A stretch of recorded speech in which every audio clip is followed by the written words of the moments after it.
This lasted for 2 years, and they were the worst 2 years of my practice, the most difficult. And it took me that long to realize that it wasn't about getting something. It was about opening to what was there. But I was so attached to that wonderful experience that it was really subverting the deeper understanding of what meditation really is. Yeah. So it took me such a long time, but finally, after 2 years of struggle, something released, let go, and I just settled back and opened to whatever was presenting itself.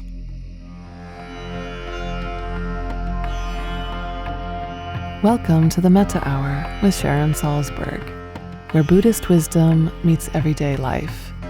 This podcast is brought to you by the Be Here Now Network and features interviews with the top leaders, teachers, and thinkers of the mindfulness movement and beyond. For more information, visit BeHereNowNetwork.com/Sharon.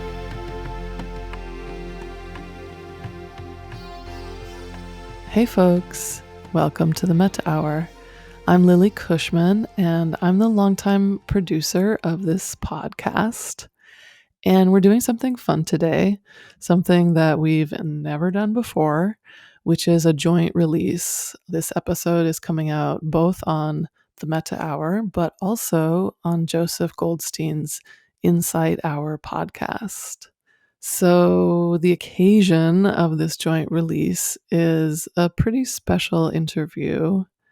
I was able to sit down both with Sharon and Joseph recently, and this is something that I've been wanting to do for a long time, which is to have some time to really trace back, going back to the early days of both Joseph's life and Sharon's life that is at the root of who we know now as, these two legends really in the meditation world.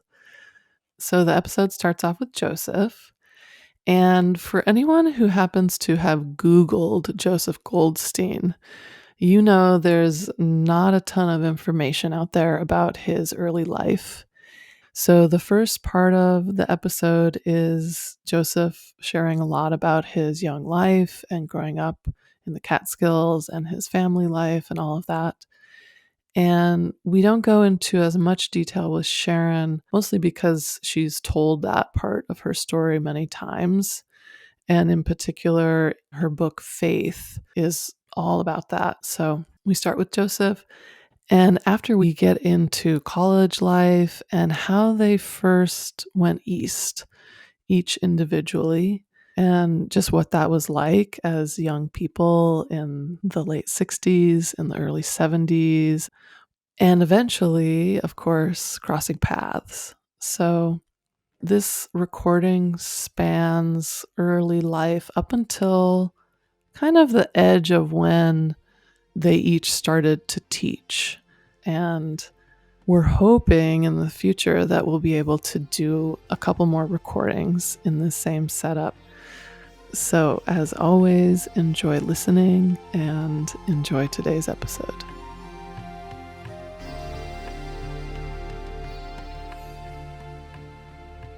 I'm delighted to have you both here. We've been doing this podcast for many years now, but Joseph, somehow you have evaded being a guest here. It's incredible. Waiting for the right moment. With both of you being here together, I thought it would just be nice to take some time to really talk about kind of the source of a lot of your story, because so many of our listeners out there, are students of both of yours and have read your many books and sat in many retreats with you. And I think there's something really fruitful about looking at the beginning of both of your stories and kind of what drew you into this path and when those paths crossed for the first time. And as always, just visualizing the fashion of the time. It's very good. So, Joseph, why don't we start with you? You grew up in the Catskills in New York, and yeah, tell us a little bit about what the feel of your childhood was and Right. all of that. Well, first, just to make a distinction between the two sides of the Catskills. Mhm. So one side, like on the Woodstock side, is the big artistic communities and also some spiritual centers, Tibetan and Zen centers there. I grew up on the other side of the Catskills, which was the Jewish resort area called the Borscht Belt. Love it. And my family had a summer resort. So I grew up in the resort. It Mhm. was just open in the summer. It was a lot of cottages. Mm. So even to go back a little before that, I'll go back pre-birth to get the story started. Great, love it. So what I'm told is that my mother had a really difficult pregnancy, Mm. and I had to be induced like 3 weeks or a month early because she was so sick. Wow. And I'm also told that I basically screamed for 3 years. Uh-huh. And, that was my entry into the world. So soft, so gentle. Right. I don't really remember any of that, but Mhm. that's the story told anyway. But there must have been something because up until I was about 11, I would have these periodic temper tantrums, Mm. mostly around family members if I felt my space invaded, my emotional space. Mhm. Somehow I was very sensitive to that and kind of I would have these outbursts. Mm. And then when I was about 11 or so, I had just had one of these. And of course, it was a lot of suffering for me. It was a lot of suffering for everybody else around me. Mhm.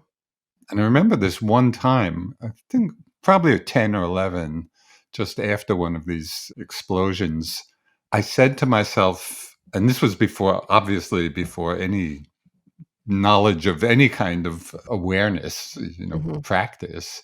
Mhm. But I remember telling myself, at that time I was Joey. Mhm. Joey, count to 10. Mm. Just count to 10 before you explode. Mhm. And it was amazing. You know, it actually worked. Wow. And all of those outbursts just stopped from that time. So it's kind of interesting to me now looking back that somehow I even knew to think of that, to think of doing that. So Yeah. maybe there was some remnant from last life or something. Yeah. But in a way, I think it was the very first beginning of my actually looking at my mind and doing something about it. Yeah. Yeah, I was curious to know if you because some children have a really rich internal life and, very imaginative, and I imagine kinda growing up where you did, you were in nature a lot, and if that was kind of part of your experience as a kid or It was in an interesting way, actually, because as I said, my family had this summer resort, yeah. and it was quite big. There were about, I don't know, about 120 families, Mhm. would come for the summer. But I was always delighted at Labor Day when they all left because I loved the quiet. So there was Mhm. this whole resort with nobody living there except my family. Mhm. And even at a young age, I just loved the quiet, Yeah. and I would go walking in the woods and just enjoying nature. Mm. So again, it points to something that was in me, that was appreciating the quiet and the solitude. Well, and those are 2 huge extremes. Right. To go from being smack in the middle of community and I would say a boisterous community as Hmm. is maybe a Yes, good way to yes. describe it, Yes, and then to being pretty isolated there. yes, yes. And I actually enjoyed what you call isolation or solitude or quiet. Mhm. Uh, Yeah. I really felt the peace of that, even at that young age. Wow. Well, I think I'll just drop in another little biographical detail, Yeah, please. and that is that my father died when I was 12. Hmm. And in looking back now, I think I really repressed dealing with it emotionally until quite a few years later. Hmm. But it was obviously a big change in my whole family Yeah. situation. And then within a couple of years, two other close relatives also died. My grandfather and a young cousin who was killed in a car accident, who was just 19. So this was all between like 12 and 17. Mm-hmm. So death was really a big part of my experience in those years. Mm-hmm. And it was obviously very impactful, but I had such a sense of the phenomenon of life and death. Somebody is there and then they're not there. Mm-hmm. And so that had a big impact on me. That whole experience became very vivid, in my heart and my mind. Well, it's interesting too because some people can experience loss at that age and it doesn't necessarily have a big impact, and Mhm. others it will really shape the rest of your life. So, did you have, aside from that awareness of just the possibility and the reality of it, what was the emotional component? Was that something you felt at that time, or was that part of what was pushed down? It was pushed down. Yeah, for the most part, yeah, I didn't so much feel it on the emotional Mhm. level at that Mhm. time.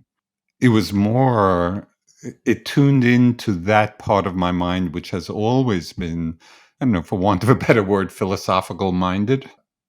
So it was kind of just being with the experience, as I just said, of just, okay, what is death really about?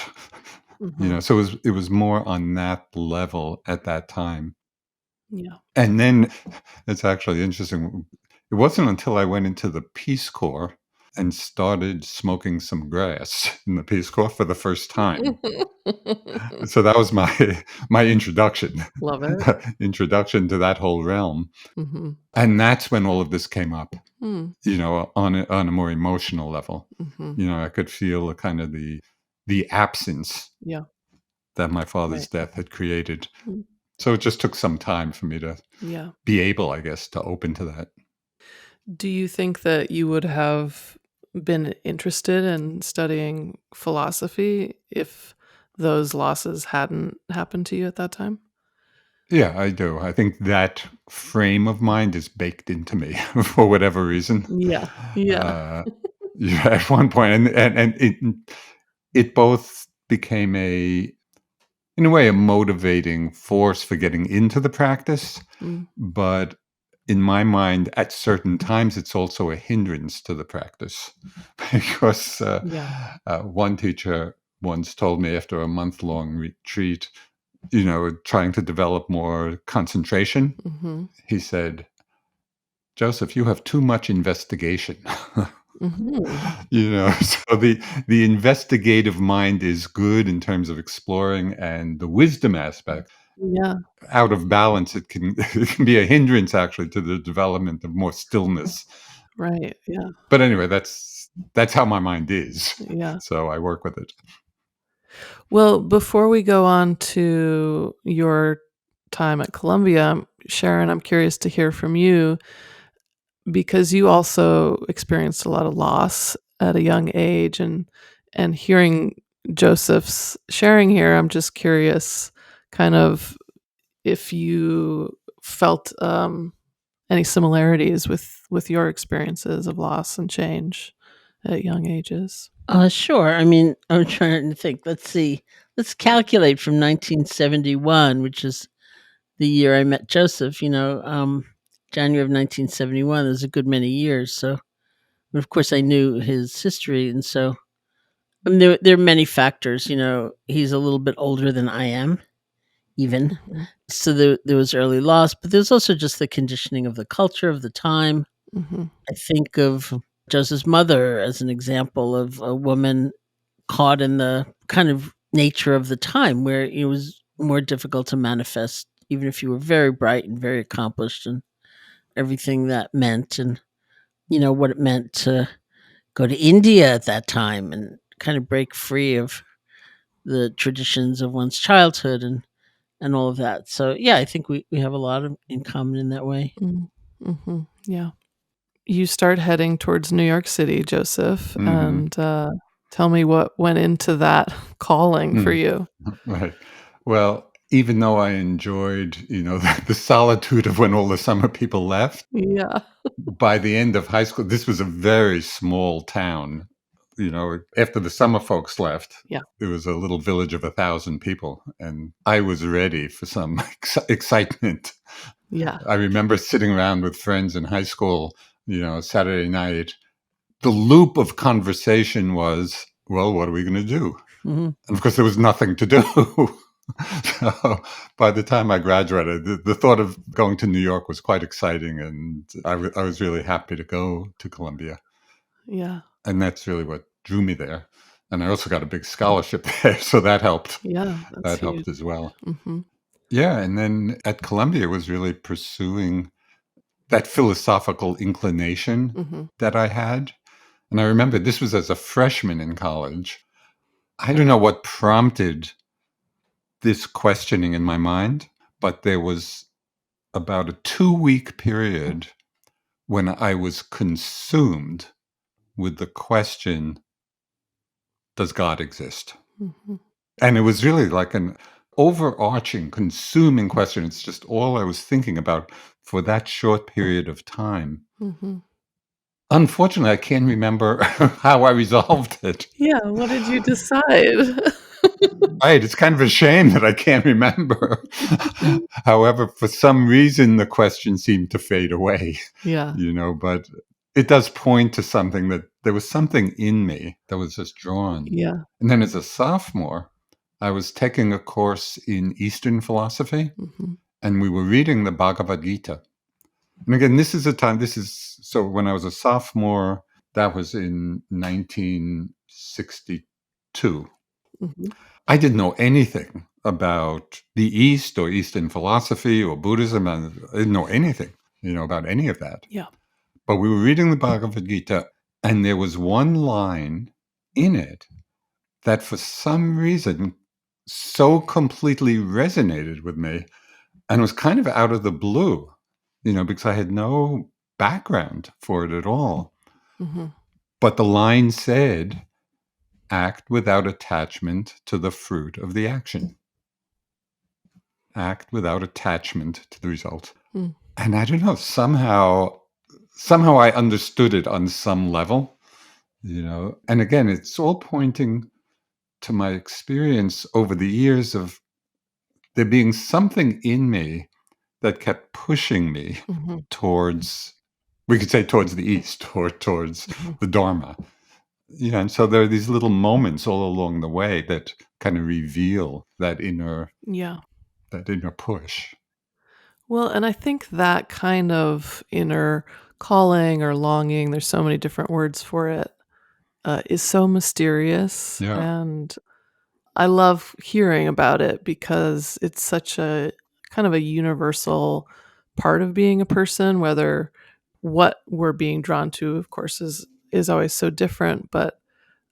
And I think for both of you, it's always really struck me that you followed that thread across the world, really, and into a totally different culture, which, Mm. is a pretty big deal. And I feel like that line from the Gita is like the Yes. essence teaching of the Gita. So it's pretty remarkable that it awakened something in you. And had you heard anything like that before? Was it? I mean, Never.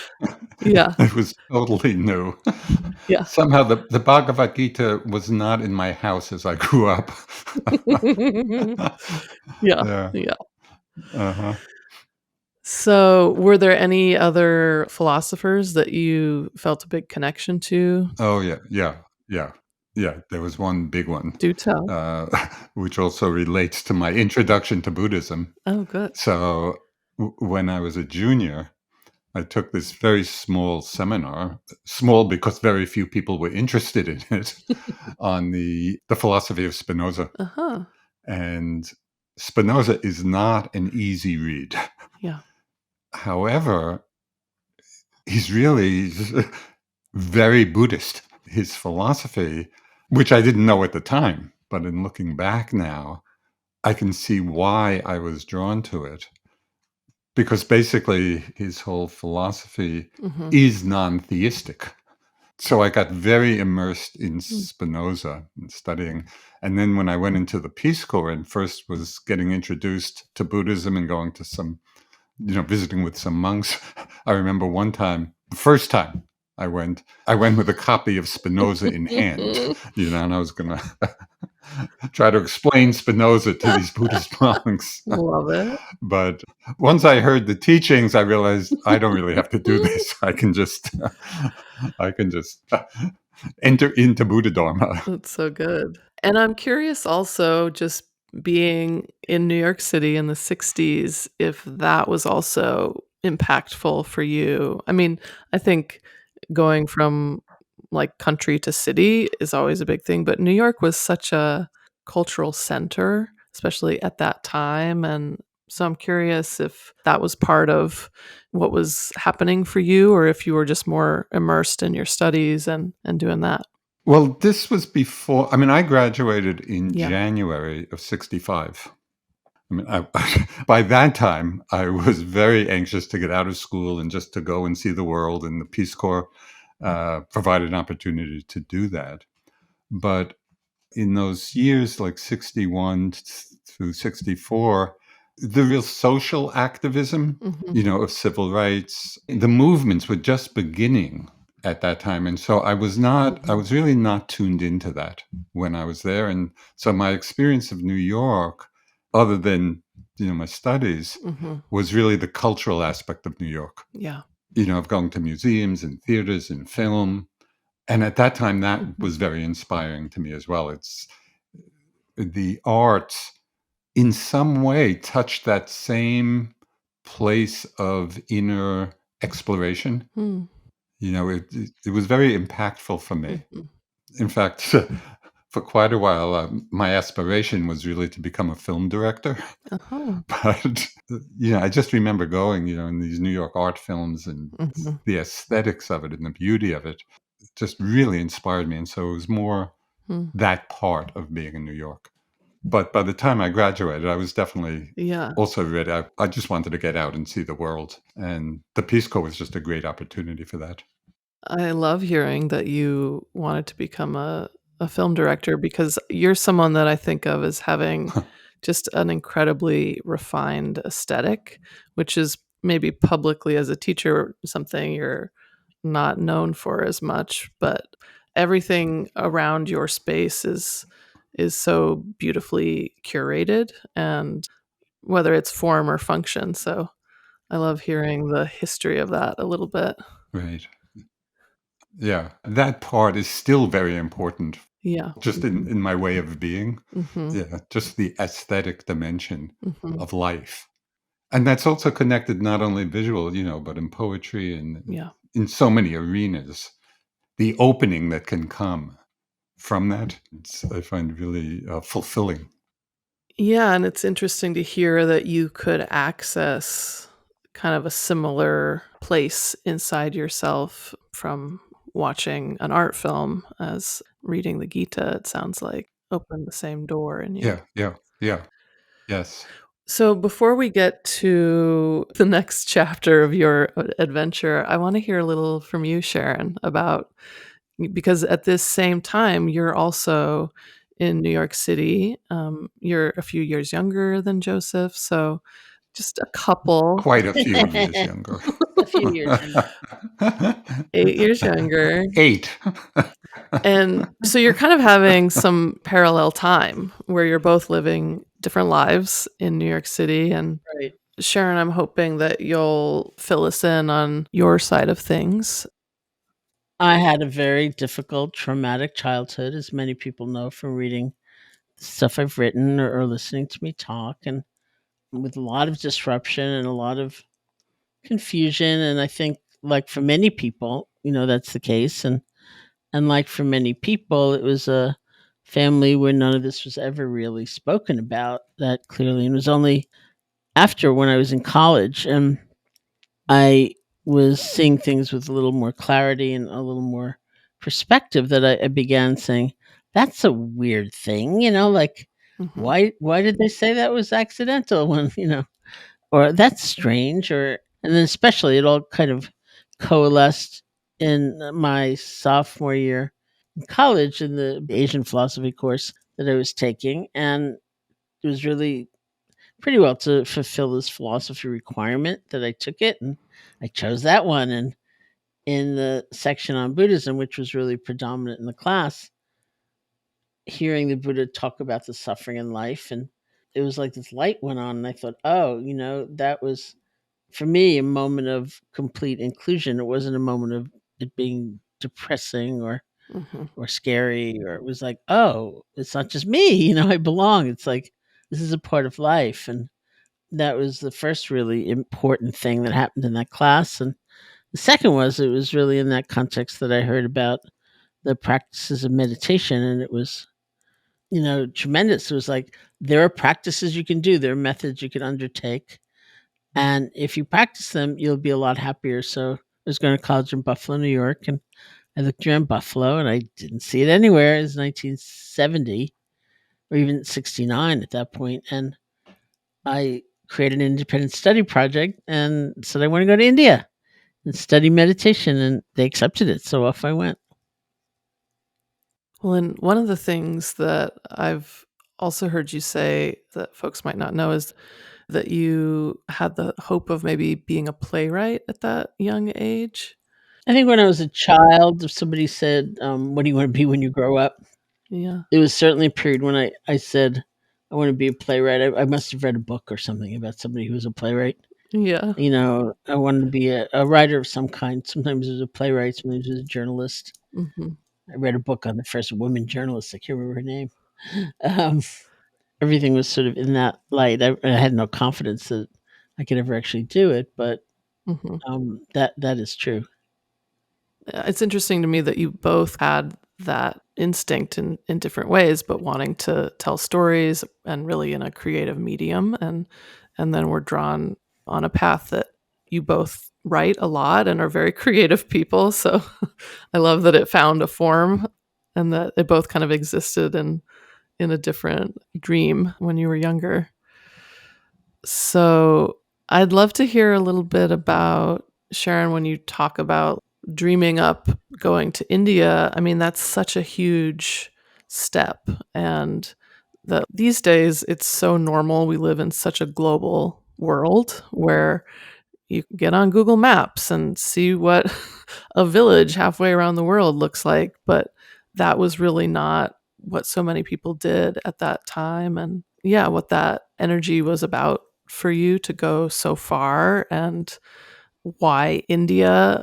Yeah, I think I did kind of think explicitly that I would find more there. I was so ignorant, I didn't even realize that India hadn't been a Buddhist country in like thousands of years, but I thought I would find more, and I thought it would be really alive, and I thought I'd find a teacher. So I had a very specific kind of goal, which was to learn the practicalities of it. I wasn't really interested, in the philosophy so much or in comparative religion. I really wanted to learn the how to. And so I set out with that goal, and it's a mystery. I don't know how I ever went, it was like really bizarre. And Yeah. there was a wave, though. It wasn't just me. And Yeah.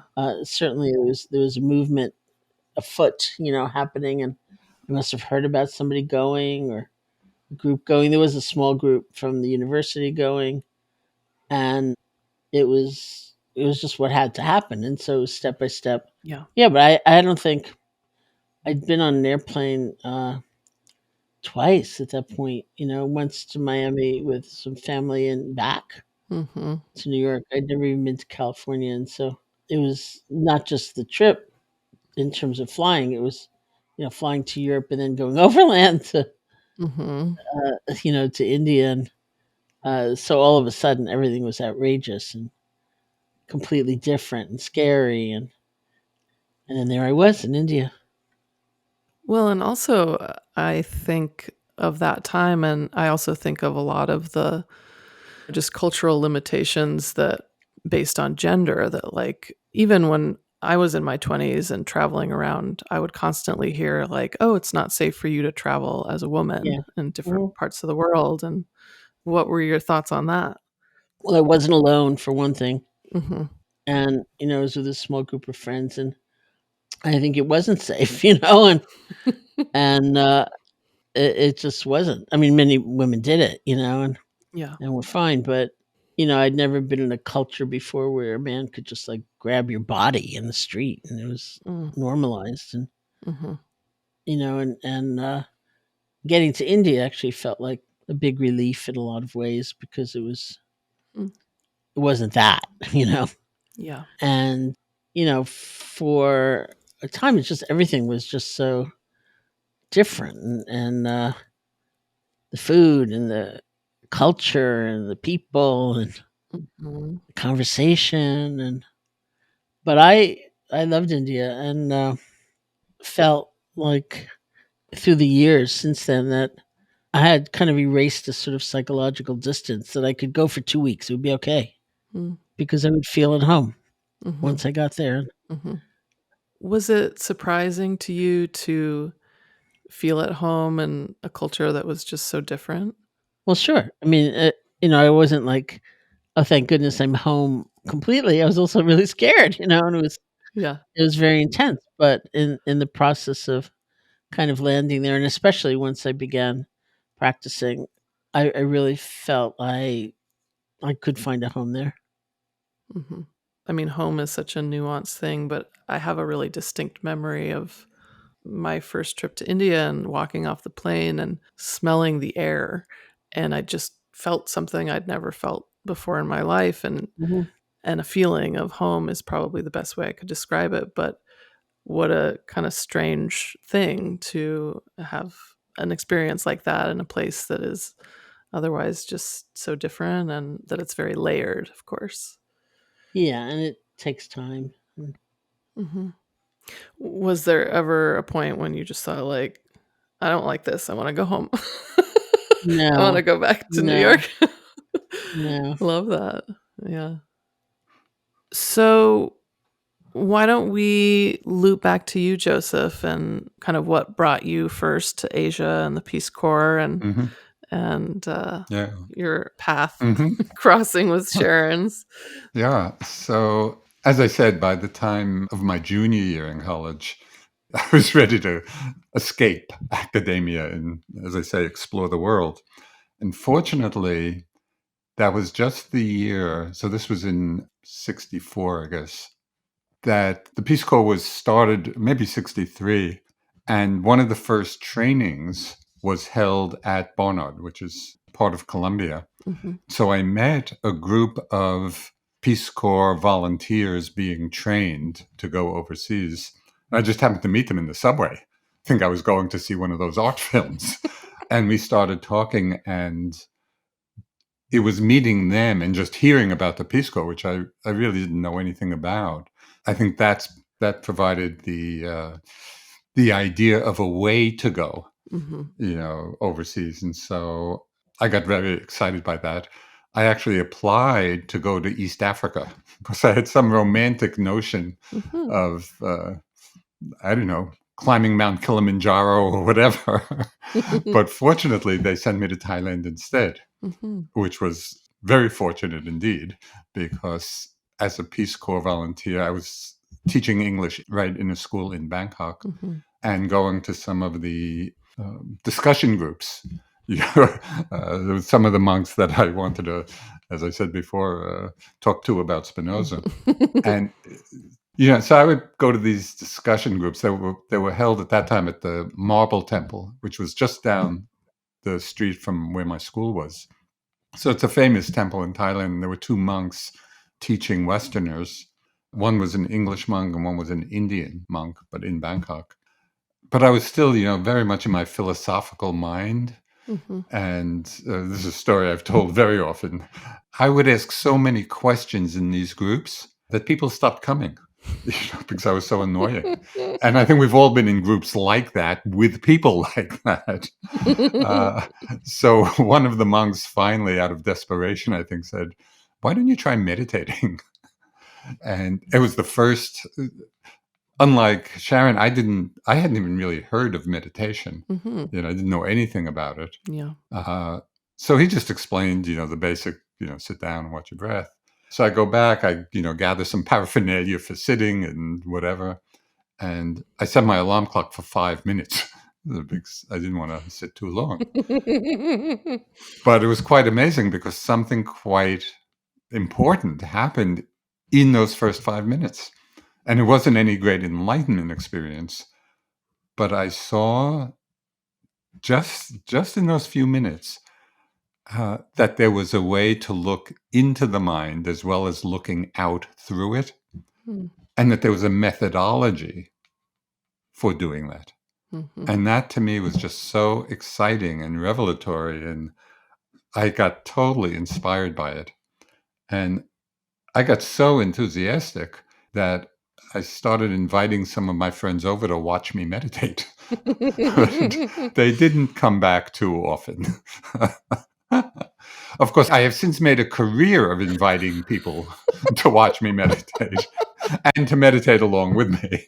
So maybe I was onto something. That's hilarious. But that was the beginning. Yeah.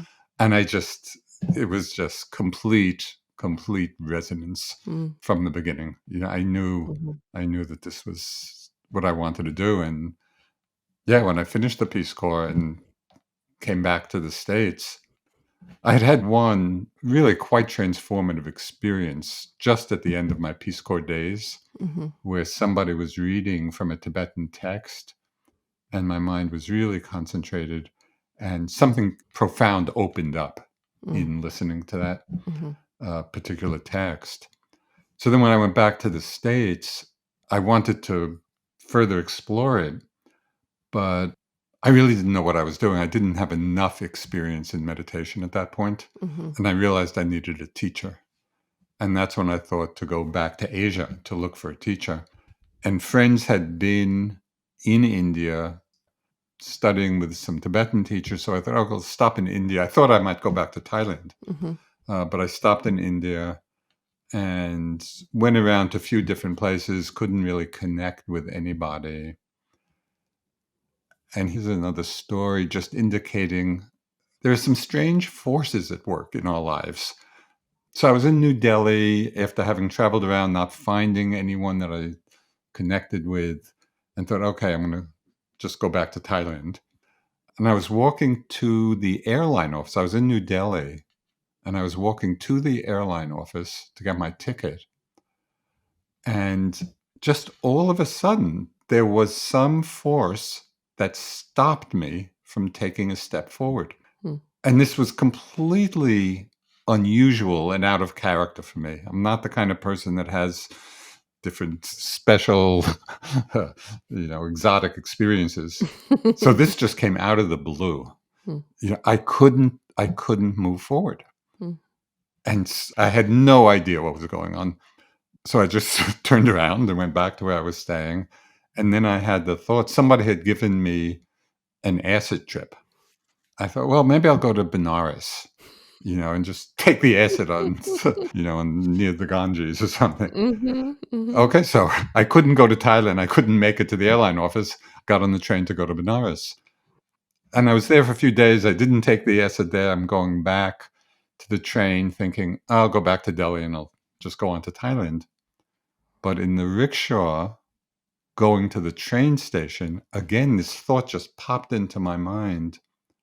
Oh, instead of going back to Delhi, why don't you go to Bodh Gaya, which is where the Buddha was enlightened, and sit under the Bodhi tree and take the acid there? I thought that would be a really great experience. Amazing. So instead of turning right to New Delhi, I turned left to Bodh Gaya.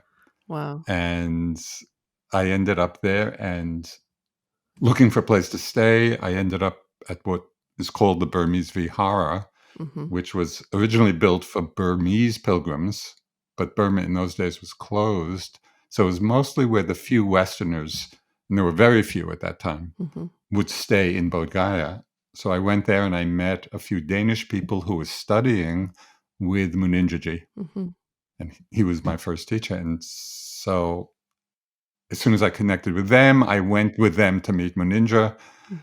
And it was just immediate. I knew that's exactly what I had come for. And he had said something in the very beginning that was just so seductive to me. He said, "If you want to understand your mind, sit down and observe it." Hmm. And that was all.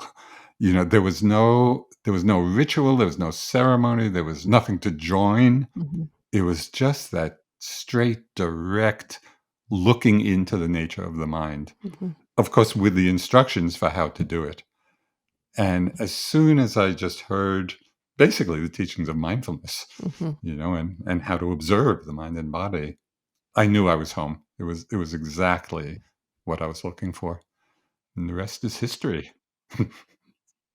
It's interesting that invitation from him was so seductive for you, because I know a lot of people who would hear that and not think twice about it, or just like, "Oh no, that's Right. I don't want to know Yeah. more there." Uh-huh. Yeah. So, Or are more drawn maybe to the outer form of it. But yeah. Munindra was really formless in many ways. Yeah. And that appealed to me. Yeah. Yeah. And so what year was that you met him? That was in 1967.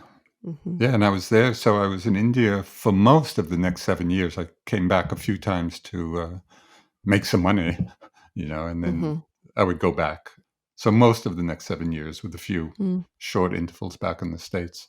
Yeah, I was in India and practicing. And that's, of course, where I met Sharon in Bodh Gaya in 1970. Or 70, Sharon? Or 71? 71. Uh-huh. Yeah. 71. So I keep hearing the phrase "the pretense of accident" that, Sharon, I've heard you mention so many times, but it also kind of sounds in a way like what was at play with Joseph's process. But Sharon, will you tell us your wonderful pretense of accident story? Sure. I was still in Buffalo, just getting ready to go. I don't know, it's maybe like 3 or 4 days before I and a small group of friends were leaving for India, and somebody arranged what I think was Trungpa Rinpoche's first North American tour, and they brought him to Buffalo, and he gave a lecture, not at the university that I was going to, but at a nearby college, and so I went, and then they asked for written questions, and so I wrote out the question basically saying, "I'm leaving in a few days for India to study Buddhist meditation, and I don't know exactly where to go. Can you give me some advice?" And so he had this big pile of questions in front of him, and he picked it out of the pile and read it out loud, and then he was silent for a moment, and then he said, "I think you had perhaps best follow the pretense of accident." And that was it. It was like no addresses, no handy monastery guidebook, and I think you had perhaps best follow the pretense of accident, and that was it. And in fact, it kind of worked out just like that. I went to India with that very distinct yearning to learn how to do it, how to Mhm. have the practicalities of instruction and guidance and support in doing a practice. And Mhm. I went to Dharamsala to begin with because I heard the Dalai Lama was living there and he was a Buddhist. And in fact, there were, of course, very great lamas around him and some meditation classes, but it was one of those situations where things just didn't work. Like I'd go to the meditation class and they'd say, "Oh, the lama's gone to the dentist at the other end of India. He'll be back in 2 weeks," things like that. The translator wasn't there. Mhm. And it was actually in Dharamsala in a Tibetan restaurant that I overheard a conversation where these people were saying that there was going to be an international Hatha Yoga conference in New Delhi. And I thought, oh, I'll go there and that's where I'll find the teacher. And so I went there. And that, I'm sure you've heard me say, it was a really dismal experience where the low point was when these yogis and swamis were pushing and shoving against each other to be the first to grab the mic and speak. And Mhm. I was just thinking, it's never going to work. And for some reason, and I just asked him, why are we doing that? Dan Goleman, who at the time was a graduate student at Harvard and studying meditation as part of his psychology program, was giving a talk at that conference, Mhm. and he mentioned at the end of the talk that he was on his way to this town called Bodh Gaya, which is the town that's grown up around the descendant of the tree they say the Buddha was sitting under when he became enlightened. and he was going to do this intensive 10-day meditation retreat, which was, and it's like he described my deepest yearning, very practical, like about how to do it, and I thought, that's it, that's what I want. And so off I went. Not just me. I think, I don't know, Joseph, with like 40 or 50 of us that showed up, having been inspired by Dan, who was kind of like the Pied Piper of it all. Wow. And there was Joseph, who'd been there, it sounds like 3-4 years, very peacefully. Yes. And then the mobs came.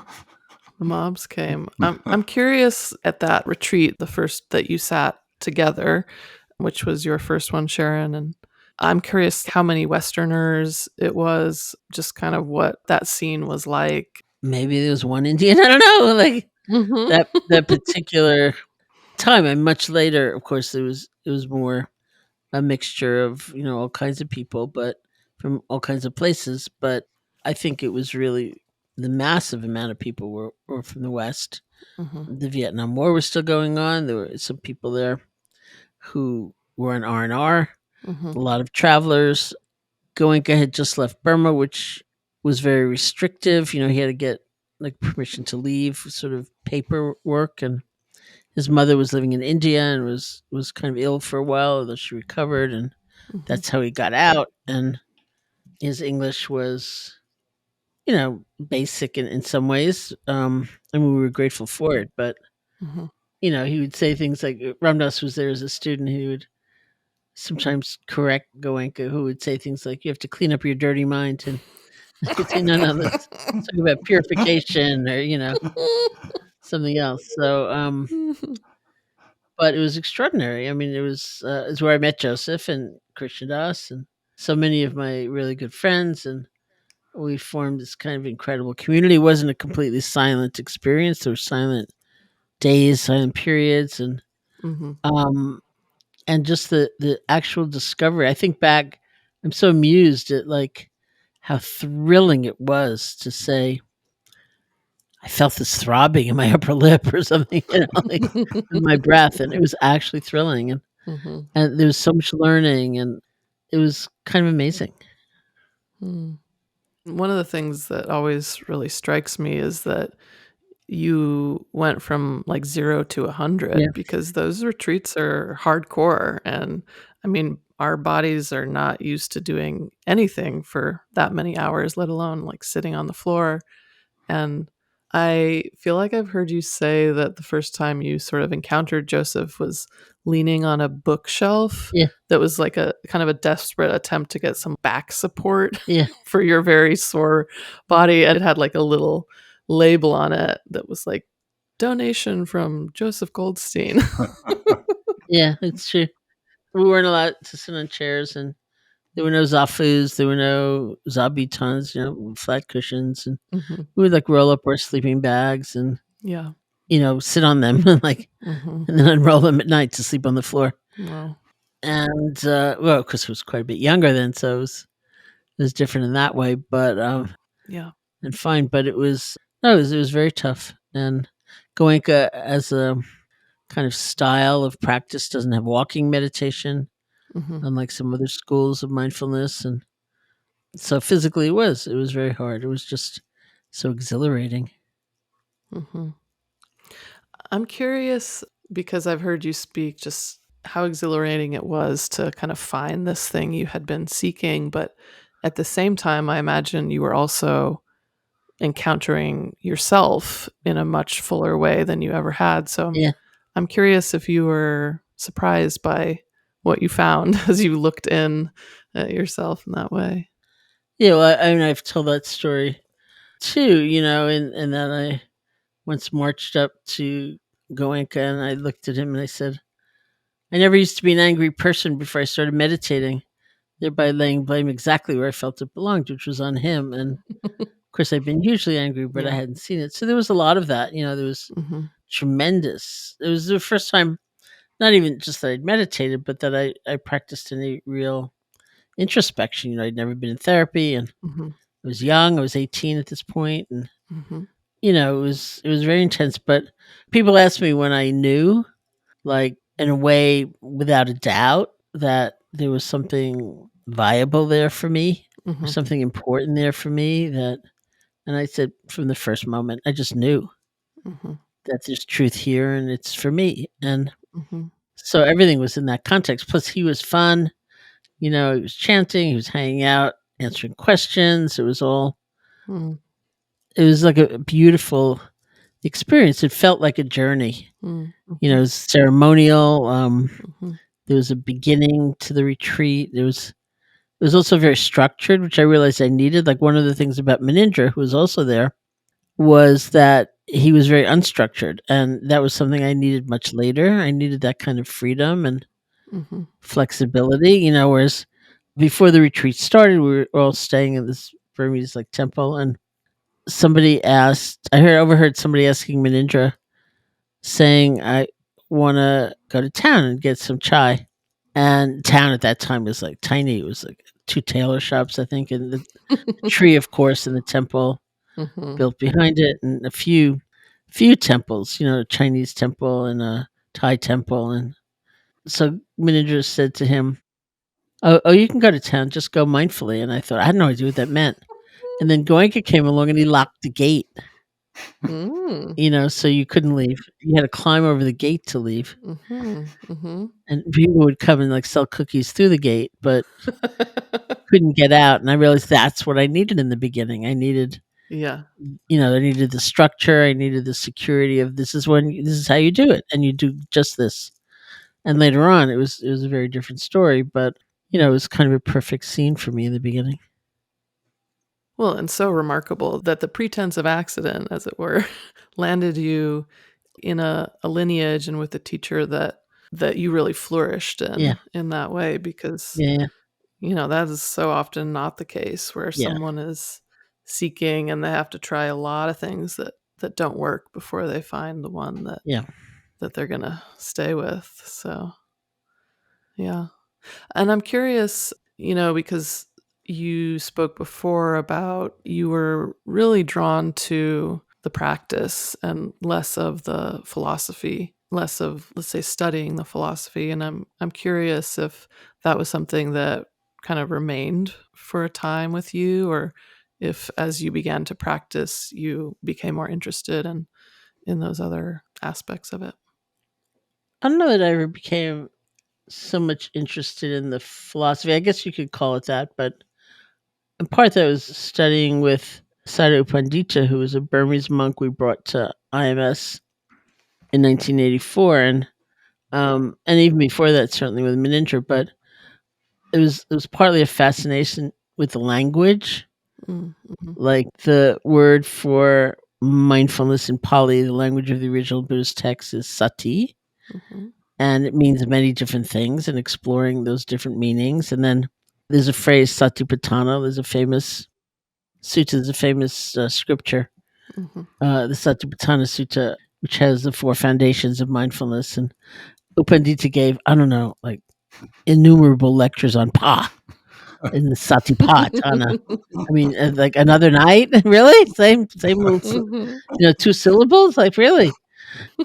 But there's so much there, and for Mhm. a while we tried to study Pali, and it's not a living language, so the only thing you can't learn like, I want to go buy a sandwich. It has to be like, and the Buddha entered the grove, and he said this and that, and it just what they say the Buddha said about study is that it broadens your path. And I realized, Mhm. yeah, at that point, it was before U Pandita, but really deepened with U Pandita, that it was easy to get very attached to one's own method, or feel a kind of narrowness, like it's got to be this way. And when you study more, things just broaden, Mhm. and you realize, oh, it's not the method, it's because the method does something, and there are probably a million other ways of doing the same thing. What are they? And it just really opens up. Mm. I'm also curious because at that time there wasn't, any kind of path outside of kind of what existed in those Eastern traditions of what practice looked like in one's life. And in those traditions, you have either renunciates who live that life full time, or householders who maybe have a practice, but there certainly were no careers as meditation teachers at that time. So did you have a sense of at all kind of where you felt meditation was going to fit in your life in that, that early period of practice? No, not exactly that, because as I got more deeply into it, I kind of forgot any other life. I wasn't planning on coming back to the States to live, Mm-hmm. and Mm-hmm. never imagined that I would, at a certain point. And Mm-hmm. in fact, even when I came back in 1974, it was kind of within that idea that, oh, this is for now, but I'm going to end up back in India Mm-hmm. for Yeah. the rest of my life, and that's going to be it. So Mm. it sort of became the center of my life. I just didn't think it was going to be in the particular way that it Mhm. ended up being. Yeah. Yeah.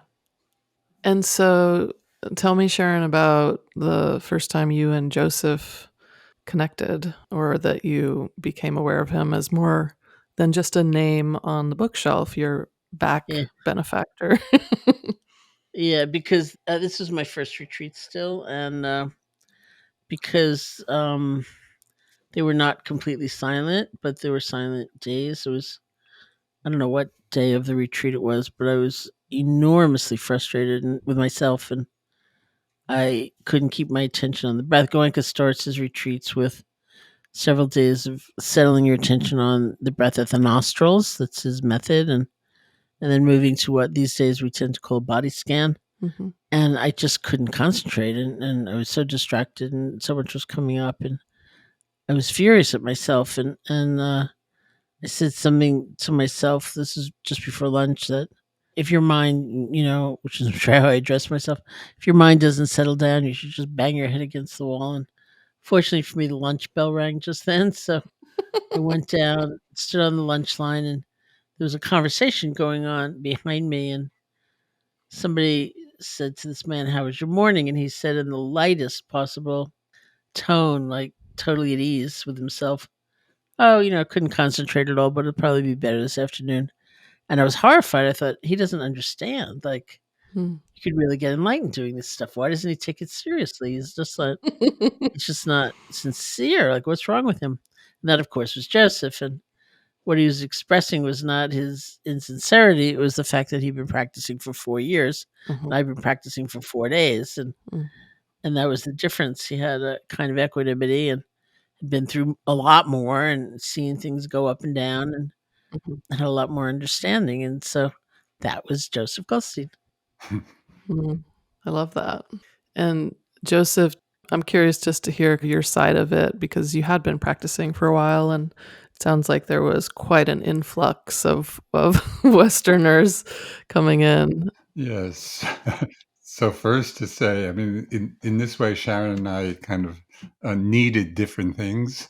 Mm. So when I first went, first there were just very few people. There were like, if there were 10 people at the Burmese Vihara, it was a lot, Mm. so Mhm. there was still very few people there. And Munindra, as Sharon said, he didn't teach courses. Mhm. We would just sit, create our own schedule and then just go see him once a day for a kind of interview report on our meditation.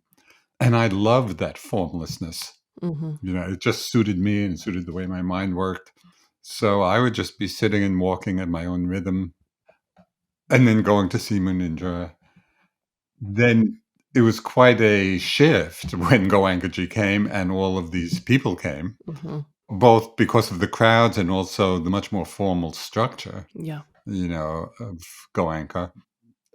But I got very connected to it when he came and I surrendered to it. But there Mhm. was one funny story with, I can't remember, Sharon, whether Ramdas was there in that first Goenka course or he came later. He was there for my first course. Yeah. So by this time, there were a lot of Westerners, maybe 100 or more Westerners Mm. who were coming for these retreats. Mhm. And they converted an old buffalo shed on the grounds of the Vihara to make 3 little rooms that we could stay in.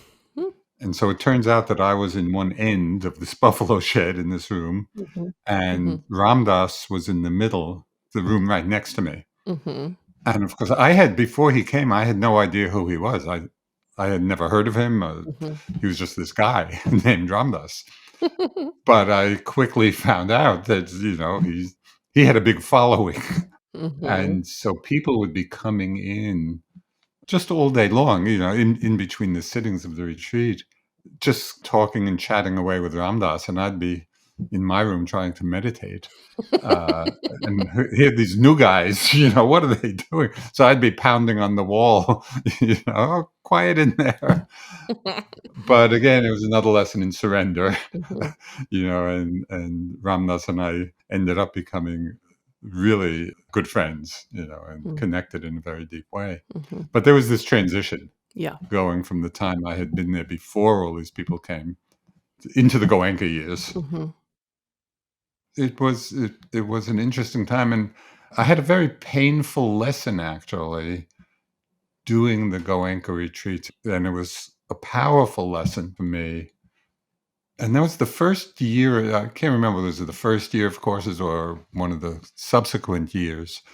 But at a certain point in doing that practice, Sharon described as the body scan, and built on the many years of my practice there, I would just sit and I would be experiencing a body of light. There was no solidity to my body at all. And every time I would sit, it would just open to that space, and it was fantastic. I mean, it I was bet. really quite blissful, and Yeah. I could sit for hours and hours and hours. There was no pain Mm. at that point. So it was really wonderful. Mm. Then the course ended, and that was a time when I had to go back to the States Mhm. for some reason, maybe to make some money. I don't remember exactly. So I went back to the States, but really couldn't wait to get back to India to get back my body of light. But I went back, and for whatever reason, this body of light had become a body of twisted steel. Mm. Mhm. And I was sitting, and with this body scan, it was like I was trying to push my mind through all that tension and tightness and contortion energetically Mhm. in the body, you know, c- trying to get back Mhm. that experience which I had had. And this lasted for 2 years. Mm. And they were the worst 2 years of my practice, the most difficult. And it took me that long to realize that it wasn't about getting something.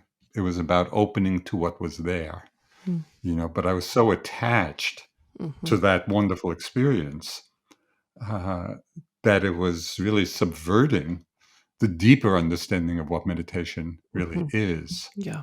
So it took me such a long time, but finally, after 2 years of struggle, something released, let go, and I Mhm. just settled back and opened to whatever was presenting itself. And at that point, then things began to open up a bit and flow more, Yeah. uh, and the practice could move on. So even though it was a tremendously difficult and painful time, Yeah. it was a huge lesson for me, and has informed my practice ever since. Mhm. And Munindraji he had a great phrase, which I must have heard thousands and thousands of times, and it really it really entered into me as a way of being. And he said over and over again in different contexts, be simple and easy about things. Mm. Just be simple and easy. And of course, when we are simple and easy about things, our life becomes simple and easy, Mhm. and that learning, of going through that difficult time, I was not being simple and easy. I was Mhm. struggling, fighting, wanting something Mhm. to happen. And finally, when I could relax, and open and become simple and easy, that's when the practice really started to flow again. Mm. Well, I'm going to jump ahead to very recent years Mhm. Please do. because a phrase came to mind, which I've been using in teaching, but it really reflects the understanding that came from those years of struggle. Mm-hmm. The phrase is, don't waste your suffering, Mm-hmm. which means that suffering and difficulty and challenges are just a part of everybody's path. There's nobody who it's only bliss from beginning to end. That's not, Mm-hmm. it's not what it's about. And it's really not about bliss, even though, there are some experiences of that. And by don't waste your suffering, it means the suffering itself is an experience of the first noble truth. And Sayadaw Pandita would often comment when we'd go in for an interview, describing some difficulty, and he would say, "Oh, good. Now you are experiencing the truth of dukkha, Mm-hmm. of suffering." Mm-hmm. And so those experiences, as well as the pleasant ones, and perhaps even more so, can really become the field for a lot of inquiry and understanding. Mm-hmm. If there's suffering in the mind, to really look and see, okay, what is going on in the mind that's causing the suffering? Mm-hmm. So in that regard, we don't want to waste our suffering in terms of just drowning in it or being overwhelmed by it, Mm-hmm. feeling sorry for ourselves, whatever it may be. It's really taking that as a tremendous arena of learning. Mm-hmm. If we really look and investigate with interest, okay, what am I holding on to? What am I wanting? What am I pushing away? We just are exploring that. Mm-hmm. And that really is part of becoming simple and easy about things, about meditation, about our life. We just create a lot more space for the whole range of experience. So all of that was part of those years as well. Mm-hmm. Well, it's quite something too that lasted so long, and that Oh, yeah. first of all, you didn't just stop or give up. I mean, No. and that you really stayed with the process. And so I'm curious, Mm. kind of close this loop on you and Sharon being at that Goenka retreat in January of 71. Where does that fall in of the timeline of that 2 years for you? The 2 years was kind of in the middle Mhm. of that time together. And as Sharon was overcoming her initial difficulties, Mhm. she was going on to be a great yogi, one of the stars of the of the group. Do tell, do tell. Yes, yeah, no, she was again, she had to work through that initial initial stuff, but Mhm. yeah, I mean, she was really an exceptional yogi.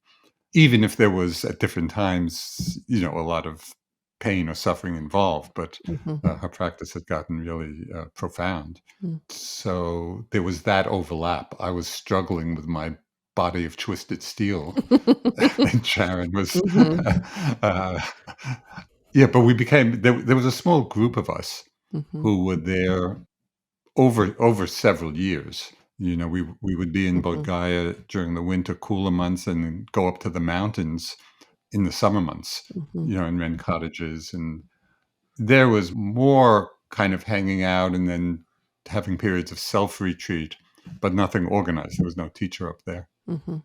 Yeah, you were both really witness to each Yeah, yeah. other's Oh, yeah. evolution on so many levels. Yes. Yeah, For many years I now. love that.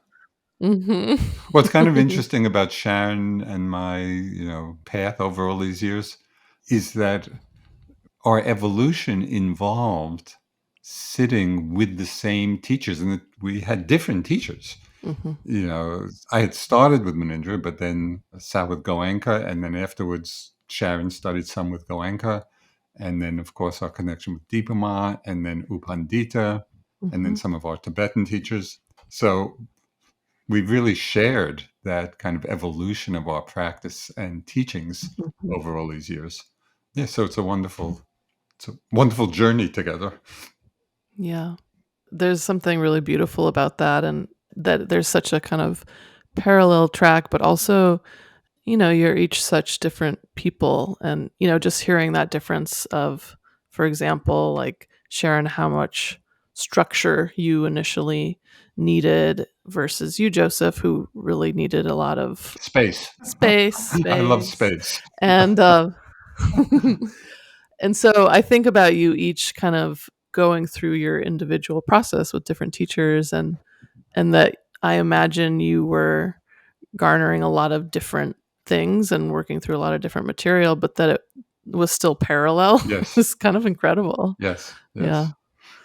I almost want to like go through each teacher and hear a little bit, but another time. Yeah. Well, anything else that either of you want to add in here before we finish? No, but I'm glad we had this conversation, because even after all these years, I learned something new about Sharon. What was that? That you wanted to be a playwright. I never knew that. Well, you'll be invited to opening night. Yes, I hope so. Amazing. Well, thank you both, and may it be the beginning of many fun conversations like this. So, thank you. Yeah, great. Hey, folks! Thanks for listening. To learn more about Sharon and her ongoing teaching schedule, as well as online courses and a free guided meditation, check out her website at SharonSalzberg.com.